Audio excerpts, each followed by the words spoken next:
O menino estava olhando para ele como se soubesse de um segredo que ninguém mais no mundo conhecia. E Tonho, que havia dormido embaixo de uma marquise por 14 noites seguidas, sentiu algo apertar no peito que não era fome. Era outra coisa, algo que ele havia enterrado fundo, junto com tudo o que perdeu. Mas o garoto continuou ali, parado na calçada molhada da madrugada, sem chorar, sem gritar, apenas olhando. E foi nesse silêncio que tudo começou a mudar, sem que nenhum dos dois soubesse. Querido ouvinte, antes de continuarmos com a história, aproveite para se inscrever no canal e ativar o sininho para receber mais histórias emocionantes como essa.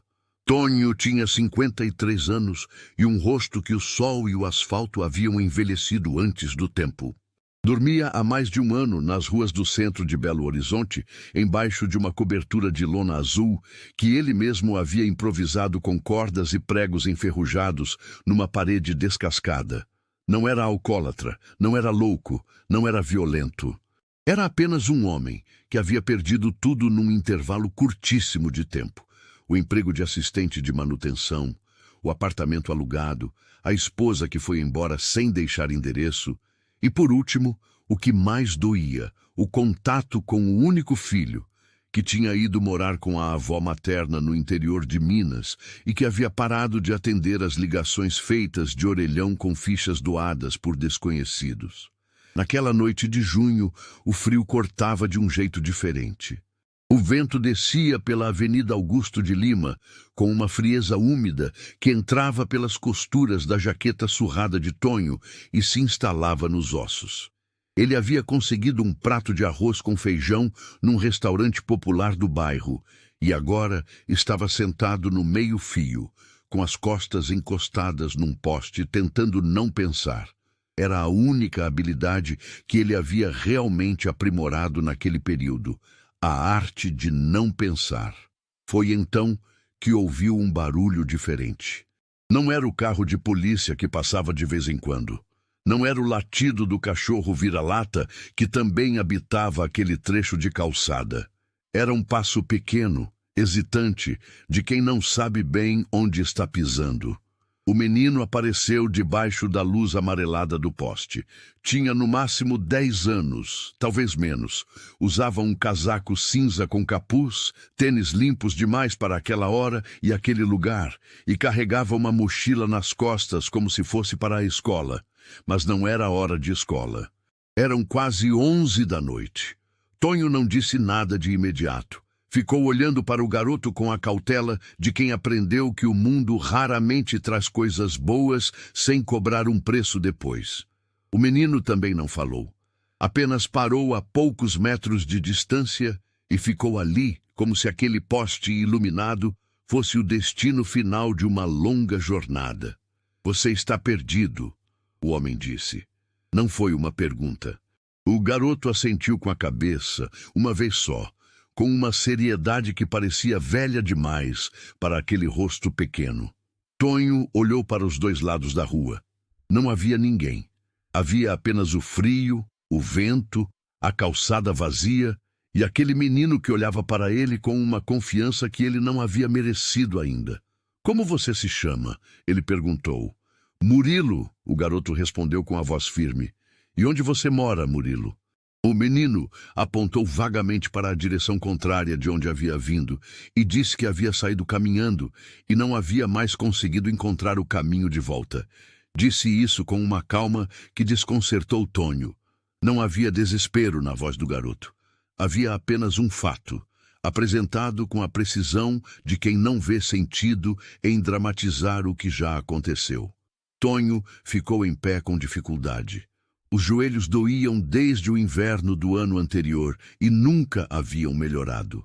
Ele esticou as costas, olhou para o garoto e disse que iam precisar descobrir de onde ele havia vindo.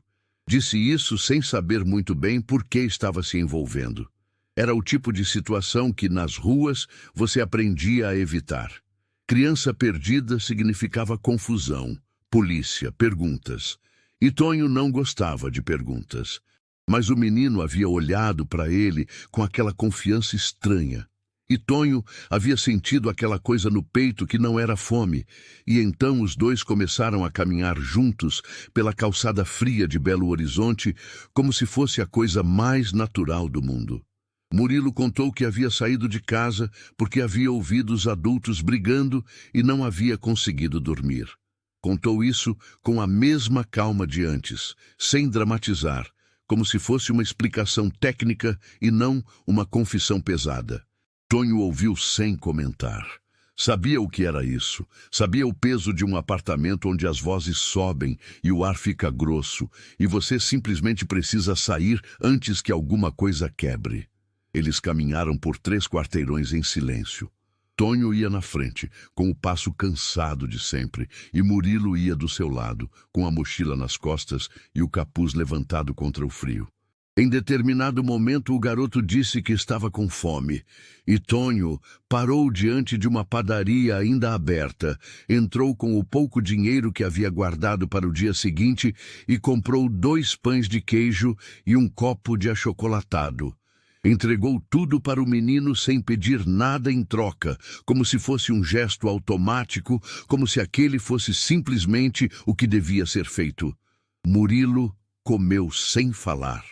Mas antes de dar a primeira mordida, ele olhou para Tonho e disse obrigado, com uma seriedade que soou quase formal. E Tonho sentiu aquela coisa no peito de novo, mais forte dessa vez. "Você mora aqui na rua?" O garoto perguntou depois de um tempo. Tonho considerou mentir. Era o reflexo natural. Mas havia algo no jeito como o menino havia feito a pergunta, sem julgamento, sem pena, com a mesma curiosidade direta com que se pergunta que horas são, que fez com que a mentira parecesse desnecessária. "Moro", ele disse. Murilo assentiu, como se aquilo fosse uma informação como qualquer outra. Então continuou comendo o pão de queijo. Eles chegaram a uma praça pequena que Tonho conhecia bem. Havia um coreto no centro, bancos de pedra ao redor. E sob uma das árvores maiores havia um painel de azulejos com o nome do bairro. Tonho se sentou num banco e pediu para o garoto descrever alguma coisa que ele via todo dia perto de casa. Um prédio, uma farmácia, uma escola, qualquer coisa. Murilo pensou por um instante e então descreveu um muro alto com uma grade preta pontuda e um portão de madeira escura com um número em latão. Disse que havia um cipreste enorme na calçada de frente, o tipo de árvore alta e fina que parece uma chama verde. Disse que da janela do seu quarto dava para ver os telhados de outras casas e que à noite havia uma luz laranja que ficava acesa sempre. Tonho conhecia esse tipo de bairro. Havia trabalhado em casas assim durante anos, fazendo reparos, trocando fiações, consertando portões. Eram as casas grandes da Zona Sul. Sabia exatamente para onde caminhar. Mas antes de se levantar, ele olhou para o garoto e disse: "Quando você sair assim de noite, você precisa avisar alguém. Não porque é proibido, porque o mundo tem gente que não pensa como eu." Murilo o olhou por um longo segundo. Então disse: "Você é bom." Tonho não respondeu. Olhou para o coreto vazio e sentiu a frieza do banco de pedra subir pelas costas da calma. Era a primeira vez em muito tempo que alguém havia dito aquilo sobre ele. E a palavra havia soado estranha, não porque fosse falsa, mas porque havia ficado esquecida dentro dele por tanto tempo que ele havia começado a acreditar que havia sumido de vez. Eles caminharam por mais 20 minutos. Tonho ia reconhecendo os bairros pelos postes, pelas calçadas, pelo tipo de árvore. Era uma inteligência adquirida na necessidade, aquela que se desenvolve quando você não tem casa e precisa conhecer a cidade como a palma da própria mão para sobreviver nela. Murilo ia do seu lado, agora sem o capuz, com o cabelo escuro espetado pelo vento frio, e de vez em quando fazia perguntas sobre as ruas, sobre os prédios, sobre por que certas janelas ficavam acesas tão tarde. Tonho respondia o que sabia, e ia percebendo, com uma estranheza crescente, que havia algo diferente naquele garoto. Não era apenas a calma ou a confiança, era a forma como ele ouvia, com atenção completa, como se cada palavra que Tonho dizia valesse algo. Como se o homem do meio-fio com a jaqueta surrada e os joelhos doloridos fosse alguém cujas palavras merecessem atenção. Ninguém havia ouvido Tonho assim em muito tempo. Quando chegaram à rua que o garoto havia descrito, Tonho reconheceu imediatamente o cipreste. A árvore se erguia contra o céu escuro como uma sentinela silenciosa, exatamente como Murilo havia dito. O portão de madeira escura estava fechado. A luz laranja brilhava numa janela do segundo andar. Murilo olhou para a casa e ficou parado por um momento. Então disse: "Você pode esperar eu entrar." Não foi uma pergunta. Era um pedido, formulado com aquela seriedade velha demais para um rosto pequeno. Tonho ficou na calçada enquanto o menino abriu o portão com uma chave pequena que havia tirado do bolso do casaco. O garoto entrou, mas antes de fechar se virou e olhou para o homem mais uma vez. Olhou com aquela expressão que Tonho não havia conseguido identificar desde o início e que só naquele momento, naquela luz laranja derramada pela janela, ele finalmente reconheceu. Era gratidão. Mas não a gratidão de quem recebe um favor. Era a gratidão de quem foi visto. O portão se fechou. Tonho ficou parado na calçada por mais 1 minuto, olhando para a fachada da casa sem saber muito bem o que havia acabado de acontecer. Então, colocou as mãos nos bolsos e começou o caminho de volta para a marquise azul. Não dormiu bem naquela noite. Ficou deitado olhando para a lona e pensando em nada, que era a sua maneira de pensar em tudo. O que aconteceu nos dias seguintes, Tonho não havia previsto. Nem poderia. 3 dias depois, no fim de uma tarde de quinta-feira, quando ele estava sentado no seu canto habitual com um copo de café que havia ganhado de uma senhora que passava toda manhã naquela calçada, um carro parou na rua. Era um carro escuro, grande, sem exibicionismo, mas com aquela qualidade silenciosa que diz mais do que qualquer ornamento. Do carro desceu um homem de uns 70 anos, cabelo branco bem cortado, paletó cinza sobre uma camisa sem gravata, sapatos que jamais haveriam pisado num meio-fio sem intenção. O homem olhou para Tonho com uma atenção que não era pena, era a avaliação. Caminhou até ele com passos firmes, parou a menos de 1 metro de distância e disse apenas: "Você é o homem que levou meu neto para casa na quinta passada." Tonho demorou 1 segundo para processar. Então disse que havia levado um menino chamado Murilo até um portão de madeira escura numa rua com um cipreste alto. O homem assentiu uma vez, devagar. Disse que se chamava Armindo, que era o avô de Murilo, que havia encontrado o garoto entrando pela porta dos fundos às 11h30 da noite e que o menino havia contado tudo com aquela calma que, ao que parecia, era característica de família. Tonho esperou. Havia aprendido que pessoas com sapatos assim raramente vinham até alguém como ele sem um propósito. Armindo ficou em silêncio por um momento, olhando para a calçada, depois para o carro, depois de volta para Tonho. Então disse: "Meu filho, o pai de Murilo, está passando por uma separação muito difícil. Há meses a casa está em colapso. Eu havia pedido para o menino ficar comigo neste período, mas ele foi visitar o pai e saiu de noite sem avisar ninguém. Quando entrou pela porta dos fundos e me contou que um homem da rua havia comprado pão para ele e o acompanhado até o portão, eu precisei vir pessoalmente." Tonho disse que havia feito o que qualquer pessoa faria. Armindo olhou para ele com uma expressão que era ao mesmo tempo reconhecimento e desconforto. Era o olhar de um homem acostumado ao controle que se depara com algo que não havia calculado. Disse: "Eu não acredito que qualquer pessoa faria isso. Eu acredito que você fez." Havia uma diferença ali, e os dois sabiam disso. Armindo perguntou como havia chegado àquela situação. Não de forma invasiva, não com a curiosidade de quem coleta desgraça alheia. Perguntou com a objetividade de quem precisa de informação para tomar uma decisão. Tonho respondeu com a versão curta: demissão, dívida, despejo, separação. 4 palavras que continham 4 anos de desmoronamento progressivo. O homem ouviu sem interromper.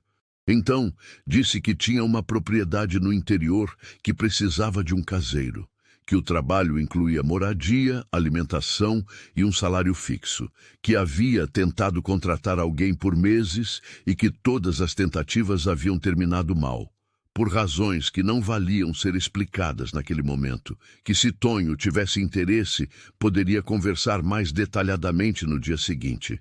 Tonho ficou imóvel por um momento. Havia uma parte dele que desconfiava, porque a vida nas ruas ensina a desconfiar de ofertas que chegam sem custo aparente. Havia outra parte que havia ficado acordada na noite anterior, olhando para a lona azul e pensando que precisava de alguma coisa que ainda não havia conseguido nomear. Ele disse que apareceria no dia seguinte. Armindo deixou um cartão com um endereço e foi embora no carro escuro sem mais palavras. Naquela noite, Tonho ficou deitado de novo, mas dessa vez não tentou não pensar. Pensou. Pensou no filho que havia parado de atender. Pensou na esposa que havia ido embora. Pensou no menino de 10 anos que havia olhado para ele como se ele valesse algo. E pensou no velho de paletó cinza que havia vindo pessoalmente até uma calçada de centro de Belo Horizonte para encontrar um homem que havia feito o que, segundo ele mesmo, qualquer pessoa faria. Mas qualquer pessoa não havia feito. Ele havia feito. No dia seguinte, Tonho apareceu no endereço do cartão. Era um escritório no centro, discreto, num prédio sem ostentação. Armindo o recebeu numa sala com vista para a rua, com 2 cafés já servidos sobre a mesa, como se a presença de Tonho fosse uma certeza e não uma possibilidade. O que se seguiu foi uma conversa longa. Armindo perguntou sobre experiência com manutenção, com ferramentas, com o campo. Tonho tinha tudo isso. Havia passado 15 anos como assistente de manutenção antes do desemprego. Havia crescido numa cidade pequena do interior de Minas. Conhecia o ritmo do campo, sabia lidar com motor de bomba d'água, com cerca elétrica, com encanamento antigo. Tinha o conhecimento prático que só se adquire com o tempo e com as mãos. Armindo ouvia com atenção. No final disse: tem uma coisa que preciso deixar clara. Não estou fazendo isso por caridade. Estou fazendo porque preciso de alguém confiável e porque o que você fez por Murilo me disse algo sobre quem você é. Mas você precisa saber que não será fácil. A propriedade está parada há 2 anos, há muito trabalho acumulado e eu exijo resultado. Tonho disse que estava acostumado a trabalho difícil. Armindo disse que havia mais uma coisa. Que Murilo passaria parte do tempo naquela propriedade durante as férias escolares e que a presença do garoto deveria ser tratada com normalidade. Que não esperava que Tonho fosse um segundo pai ou um tutor. Apenas que tratasse o menino com o mesmo respeito com que havia tratado naquela noite fria de junho. Tonho disse que conseguia fazer isso. Ficaram em silêncio por um momento. Então Armindo disse: você sabe que eu não sabia que Murilo havia saído. Meu filho estava no quarto bêbado de angústia e minha nora havia ido embora 1 semana antes. O menino estava sozinho naquela casa por horas, sem que ninguém percebesse. Se você não estivesse naquela calçada naquela noite... Ele não terminou a frase. Tonho não disse nada. Havia momentos em que o silêncio era a única resposta honesta. A propriedade ficava a pouco mais de 100 quilômetros de Belo Horizonte, numa região de serra com estradas de terra batida e eucaliptos altos nas laterais. Era uma fazenda pequena para os padrões de quem a possuía, mas era grande para quem havia dormido embaixo de uma lona azul. A casa do caseiro tinha 2 cômodos, uma cozinha com fogão a lenha e um banheiro com chuveiro de pressão fraca que Tonho consertou no segundo dia. As primeiras semanas foram silenciosas e duras. Havia cercas quebradas, um sistema de irrigação entupido, um telhado com telhas deslocadas pelo vento, uma bomba d'água que havia parado de funcionar por acúmulo de ferrugem. Tonho trabalhou do amanhecer ao fim da tarde, todos os dias, com as mãos calejando novamente de um jeito diferente do asfalto, um jeito que parecia mais limpo. Armindo aparecia uma vez por semana. Chegava no fim da manhã, caminhava pela propriedade ao lado de Tonho, ouvia o relatório do que havia sido feito e do que ainda precisava ser feito e ia embora depois do almoço. Eram conversas funcionais. Mas havia algo naquelas caminhadas, no jeito como o velho ouvia, que lembrava o menino. No fim do primeiro mês, Armindo disse que estava satisfeito.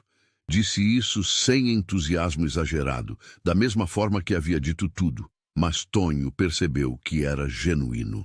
Havia um tipo de elogio que vem de pessoas econômicas com palavras que vale mais do que qualquer excesso. E então chegaram as férias de julho. E com as férias chegou Murilo. O garoto desceu do carro com a mochila nas costas, exatamente como havia descido naquela calçada na noite fria, e olhou para Tonho com o mesmo reconhecimento calmo de quem reencontra alguém que nunca havia duvidado que veria de novo. "Você está aqui", o menino disse. "Estou", Tonho respondeu. Não havia mais o que dizer. Essa era a característica daqueles dois, descobriu Tonho nos dias seguintes. Eles não precisavam de muitas palavras para entender um ao outro. Murilo passava os dias explorando a propriedade com uma curiosidade sistemática. Perguntava sobre cada ferramenta, cada processo, cada decisão de manutenção que Tonho tomava. Não era a curiosidade dispersa de uma criança entediada. Era uma atenção focada, que revelava uma inteligência específica, aquela que se aplica a problemas concretos e gosta de entender como as coisas funcionam de verdade. Tonho foi ensinando como apertar um parafuso na sequência certa para que a pressão fosse uniforme, como reconhecer pelo som de um motor quando o problema era elétrico ou mecânico, como o ângulo de inclinação de um cano influencia a velocidade da água. Coisas que ele havia aprendido em 15 anos de trabalho e que nunca havia ensinado a ninguém, porque nunca havia tido ninguém disposto a aprender. Murilo aprendia rápido e ouvia com aquela atenção completa que Tonho havia percebido. Era a coisa mais rara do mundo. Numa tarde de terça-feira, quando estavam consertando uma porteira com dobradiças enferrujadas, Murilo disse sem olhar para ele: "Meu pai está melhor. Ele foi para uma clínica. Meu avô pagou." Tonho continuou trabalhando na dobradiça. Disse que estava contente com a notícia. Murilo disse: "Você sabia que meu avô nunca contratou ninguém tão rápido? Minha tia disse que ele demorou 6 meses para contratar o motorista que trabalha com ele há 12 anos. Com você demorou 2 dias. Tonho disse que provavelmente havia sido a necessidade." Murilo disse: "Não. Minha avó disse que foi porque você comprou pão de queijo para mim com o dinheiro que era para o seu café da manhã do dia seguinte. Ela disse que uma pessoa que faz isso numa situação dessas é uma pessoa de caráter, e que meu avô conhece caráter quando vê porque passou a vida inteira construindo coisas com pessoas." Tonho parou de trabalhar por um segundo. Depois continuou. Havia algo que precisava ser dito e que ele havia evitado por semanas. Disse então, com a voz baixa e controlada, que havia uma coisa que Murilo precisava entender. Que aquela situação havia mudado a vida de Tonho de um jeito que ele ainda estava tentando assimilar. Que antes daquela noite, ele havia chegado a um ponto onde havia parado de acreditar que as coisas poderiam mudar.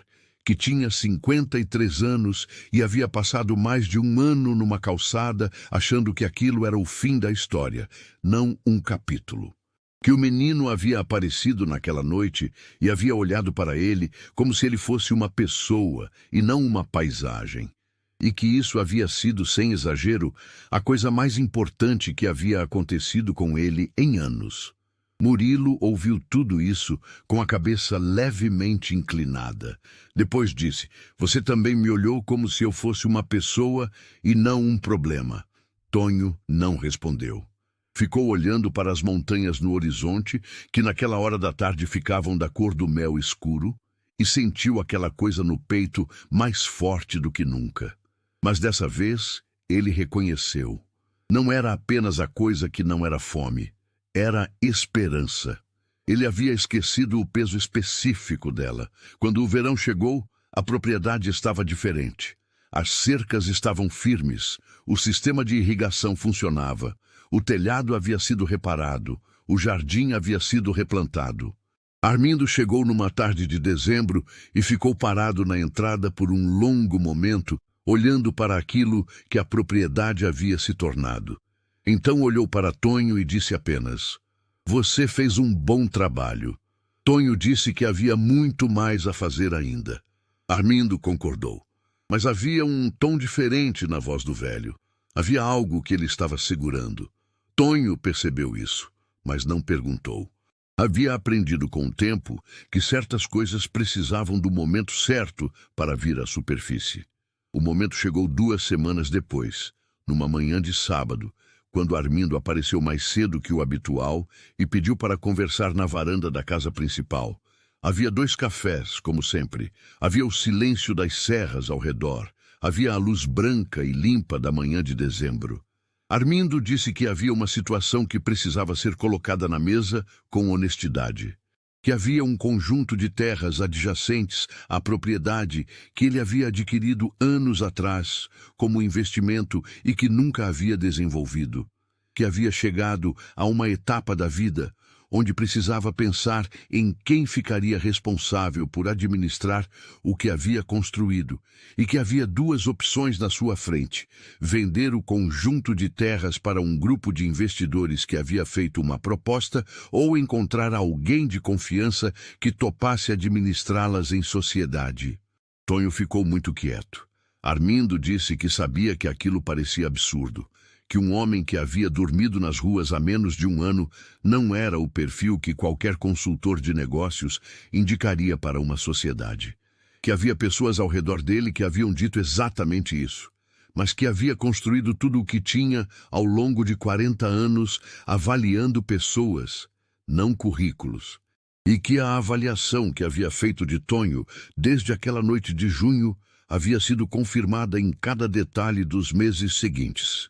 Disse: "Não estou oferecendo uma caridade. Estou oferecendo uma responsabilidade. O que você fizer com ela é o que determinará o resultado para os 2. Tonho olhou para o café. Pensou no filho que havia parado de atender. Pensou no número de orelhão que havia discado tantas vezes sem resposta. Pensou na lona azul e no frio de junho e num menino de 10 anos que havia aparecido num poste como se soubesse um segredo. Então disse que precisava de uma semana para pensar. Armindo disse que estava bem. Levantou-se, pegou a xícara de café, olhou para as serras por um momento e disse uma última coisa antes de ir embora. Meu neto me perguntou outro dia se eu achava que as pessoas podiam recomeçar de verdade. Eu disse que sim. Ele disse que sabia disso desde a noite que ficou perdido no centro. Disse que havia encontrado a prova. Tonho ficou na varanda por um longo tempo, depois que o carro de Armindo sumiu na estrada de terra. O sol havia subido e as serras estavam claras e o vento cheirava a eucalipto e terra úmida. Havia pássaros que ele havia começado a reconhecer pelo canto, mas cujos nomes ainda não sabia. Havia uma quantidade de silêncio que antes o havia assustado e que agora havia se tornado a coisa mais próxima de paz que ele conhecia. Pensou no filho. Havia tentado ligar 3 semanas antes de um telefone que Armindo havia lhe dado para uso da propriedade. O filho havia atendido. A conversa havia sido curta e difícil, e cheia das coisas que não são ditas, mas existem entre 2 pessoas que se machucaram sem querer. Mas o filho havia atendido. E havia dito, no final, que talvez pudesse ir visitar nas férias de julho seguintes. Talvez era uma palavra pequena, mas era uma abertura, e aberturas eram o suficiente para começar. Tonho ficou olhando para as serras até o meio-dia. Então, entrou na casa do caseiro, sentou à mesa da cozinha e começou a anotar num caderno as perguntas que precisava responder antes de dar uma resposta a Armindo. Era a primeira vez em anos que ele escrevia coisas num caderno com a intenção de construir algo, e não apenas de sobreviver ao dia seguinte. Havia uma diferença enorme entre as duas coisas. Ele havia esquecido isso também. A semana passou. Tonho apareceu no escritório de Armindo numa manhã de segunda-feira, pontual como havia sido em todos os compromissos desde aquele primeiro encontro. Sentou-se na cadeira de frente à mesa com o caderno de anotações no colo e disse que tinha perguntas antes de ter respostas. Armindo disse que era exatamente o que esperava. Eles conversaram por mais de 2 horas. Tonho fez as perguntas que havia anotado e algumas que não havia anotado, mas que foram surgindo no decorrer da conversa.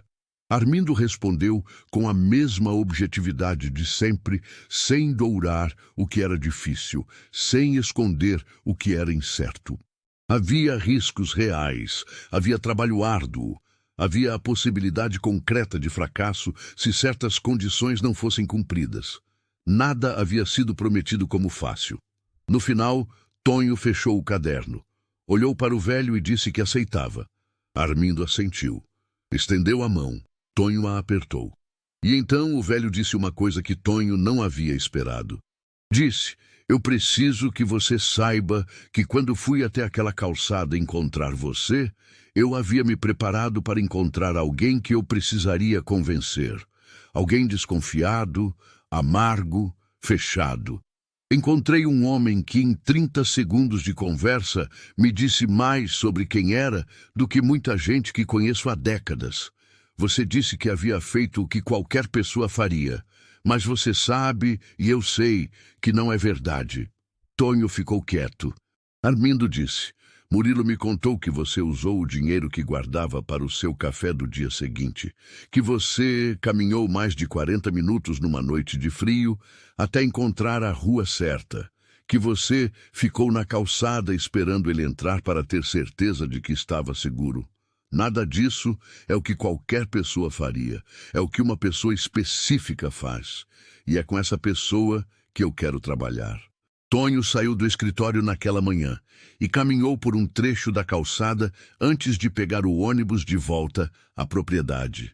Era uma calçada diferente da que havia dormido por 14 noites seguidas, mas era o mesmo tipo de concreto, o mesmo barulho de cidade, o mesmo cheiro de escapamento e café de padaria. Ele parou um instante e olhou para o movimento da rua, para os rostos que passavam sem se ver, para os meninos que corriam na direção da escola, para os velhos que caminhavam devagar com as mãos para trás. Havia uma noite de junho, 8 meses atrás, em que ele havia estado sentado num meio-fio desse tipo, tentando não pensar, achando que aquilo era o fim de alguma coisa. E havia aparecido um menino de 10 anos com tênis limpos demais e uma mochila nas costas que havia olhado para ele como se ele valesse algo. Às vezes, a vida inteira muda por causa de um pão de queijo comprado com o dinheiro do café do dia seguinte. Às vezes, a única coisa que separa o fim do recomeço é uma noite de frio, uma calçada iluminada por um poste amarelo e a decisão de ficar em pé quando tudo dentro de você pede para continuar sentado.